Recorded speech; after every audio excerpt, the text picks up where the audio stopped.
हिंदू मुसलमान दोनों ही शामिल थे, और बाद के वर्षों में क्या हुआ, वर्षों की तो बात छोड़ दीजिए, बाद के महीनों में क्या हुआ कि चीज़ें पूर्व पाकिस्तान और हिंदुस्तान की तरफ बदल गई और बंगाल की जो विभाजन की रेखा थी वो दूसरी तरफ चली गई, किसी को भी नहीं पता था। बहुत सी जगह अभी तथ्य बाकी हैं, और तथ्य ये भी बाकी है कि 46-47 में दलितों के लिए जो योजनाएं बनाई गई 2022 में, उसमें बहुत ज़्यादा योगदान नहीं हुआ है। यानी चीज़ें बहुत बहुत धीमी गति से चली हैं और लोगों को ये नहीं पता चल पाया कि आगे होने वाला क्या है। मैं अगले वक्ता को आवाज़ दे रहा हूँ। वक्ता भी हमारे पास ज़्यादा नहीं है, भाषाओं का प्रतिनिधित्व है, तो मैं आवाज़ देना चाह रहा हूँ कि गौरव गुप्ता जी को। वो उड़िया की पत्रकारिता पर अपनी बात रखेंगे। डॉक्टर सौरभ गुप्ता, वो मीडिया सौंदर्य शास्त्र विकास और सांस्कृतिक अध्ययन के विशेषज्ञ हैं। बिहार और उड़ीसा में 1 दशक से अधिक शिक्षण का अनुभव है, और कोरापुट जो सेंट्रल यूनिवर्सिटी है उसमें वो पत्रकारिता पढ़ाते हैं। उन्होंने कई भूमिकाओं का निर्वहन किया है। इन सब के अतिरिक्त आपके नाटक में आपकी विशेष रुचि है, जिनके लिए सौरभ जी ने अपनी पत्नी के साथ मिलकर नंदी नाटक की स्थापना की, और भारतीय के अंधेर नगरी, डब्सन के एन और पीपल तथा चेखव की द मैरिज प्रपोजल जैसी क्लासिक नाटकों का निर्देशन भी किया। अब तक उन्होंने 20 नाटकों का मंचन विभिन्न भाषाओं में किया है। मैं उन्हें सादर आमंत्रित कर रहा हूँ उड़िया की पत्रकारिता पर बोलने के लिए आए डॉक्टर सौरभ गुप्ता।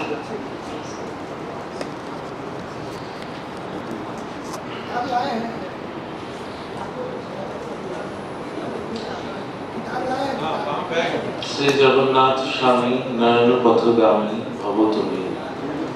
जय जगन्नाथ। आप सबको मेरा प्रणाम।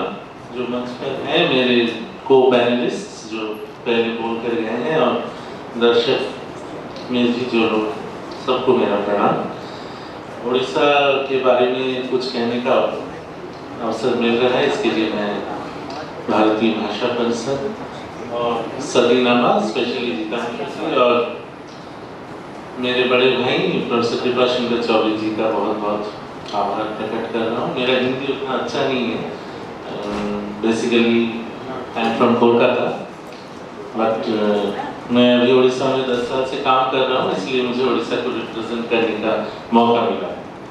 तो बहुत सारा विषय है, मैं जो इंफॉर्मेशन लाया था, लेकिन अभी समय उतना ज़्यादा नहीं है, तो मैं कुछ सिलेक्टेड मुद्दे पे मैं आप लोगों का ध्यान को आकर्षित करना चाहता हूँ।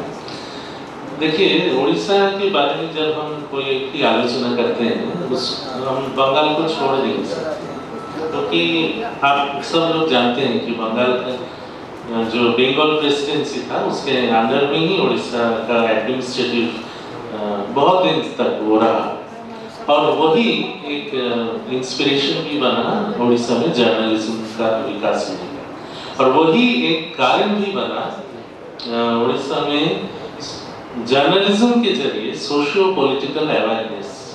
अर्थात Orissa basically it is a philosophical land, जहाँ पे धर्म का चर्चा होता है, लेकिन समाज और राजनीति का जो अवेयरनेस, जिसे जो हम लोग जानते हैं बंगाल में डेमोक्रेटिक मूवमेंट बहुत स्ट्रांग था, और उसकी वजह से यहाँ से बहुत सारे पॉलिटिकल मूवमेंट्स ग्रो किया, लेकिन उस तरह का कोई माहौल उड़ीसा में पहले नहीं बना।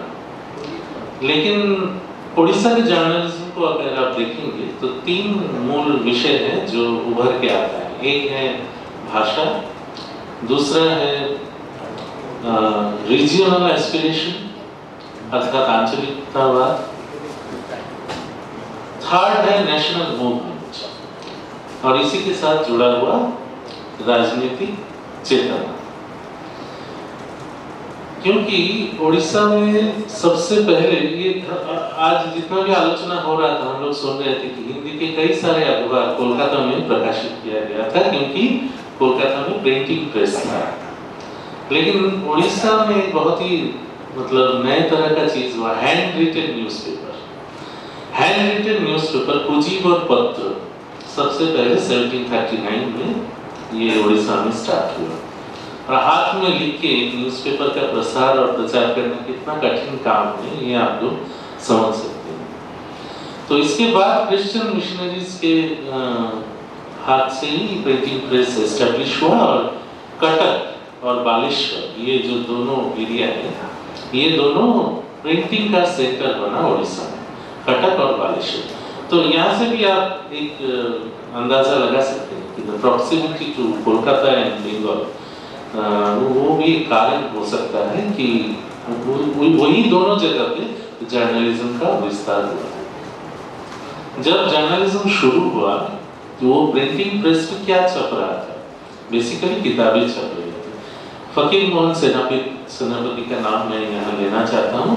बहुत ही मतलब बहुत ही बढ़िया लिटरेचर है उड़िया साहित्य के, जिनका 6 मन 8 गुण ये एकेडमी अवार्ड मिला है, जिसको आप लोग पढ़ सकते हैं। बहुत सारे भारतीय भाषा में इसका अनुवाद हुआ है।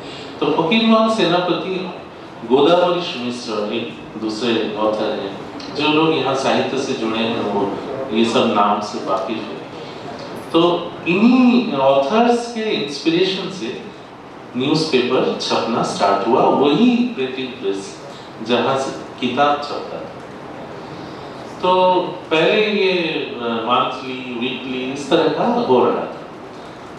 1866 में एक बहुत बड़ा फेमिन हुआ उड़ीसा में, और उसके लिए उड़ीसा के लोग जो है वो फूड पॉलिसी को जिम्मेदार किया। Food policy of government of the provincial government, जो बंगाल प्रोविंस जिसे हम बोल रहे हैं, जो कोलकाता से जो एडमिनिस्ट्रेशन चल रहा था उस टाइम पे, उसको जिम्मेदार की। और एक डिमांड आया उड़ीसा में कि जितने भी ओडिया स्पीकिंग एरियाज हैं उनको एक अलग राज्य उड़ीसा के एडमिनिस्ट्रेटिव सेटअप में लाया जाए। और मूलतः इसी डिमांड को लेके न्यूज़पेपर का एक रेवोल्यूशन उड़ीसा में स्टार्ट हुआ, जिसका फर्स्ट और मतलब सबसे उम्दा एग्जाम्पल है उत्कल दीपिका, जो गौरी शंकर राय उसके एडिटर थे। और उत्कल दीपिका में अगर आप उसका कंटेंट एनालिसिस देखेंगे, 2 विषय के ऊपर बहुत ज्यादा लिखा गया उत्कल दीपिका में। एक है ये जो सेपरेट उड़ीसा स्टेट का एक डिमांड, और सेकंड है ब्रिटिश गवर्नमेंट के खिलाफ आवाज उठा। लेकिन जब प्रोविंशियल गवर्नमेंट के खिलाफ आवाज उठा रहे हैं, ऑब्वियसली एंटायर इंडिया में जो सरकार ब्रिटिश सरकार चल रहा था उसके खिलाफ भी वो आवाज आया। और ज्यादातर जो उस टाइम पे उड़ीसा में ऑथर, लिटरेरी ऑथर और पत्रकार, ये दोनों में ज्यादा अंतर नहीं था। सारे न्यूज़पेपर उड़ीसा के जितने भी लीडिंग राइटर्स थे वो न्यूज़पेपर्स में लिखते थे। अलग से न्यूज़पेपर में लिखने के लिए जो पत्रकार का अलग आइडेंटिटी वो तब तैयार नहीं हुआ था। तो यहाँ से मैं ये कहना चाह रहा हूँ कि उड़ीसा के जो न्यूज़पेपर्स हैं उनका लिटरेरी वैल्यूज बहुत हाई रहा शुरू से ही। it basically started as a offshoot of the literary movement of Odisha। लेकिन ये स्थिति परिवर्तन होने में ज्यादा समय नहीं लगा, क्योंकि राजनीतिक चेतना और राजनीति का जो बोध है वो बहुत जल्दी से डेवलप कर रहा था।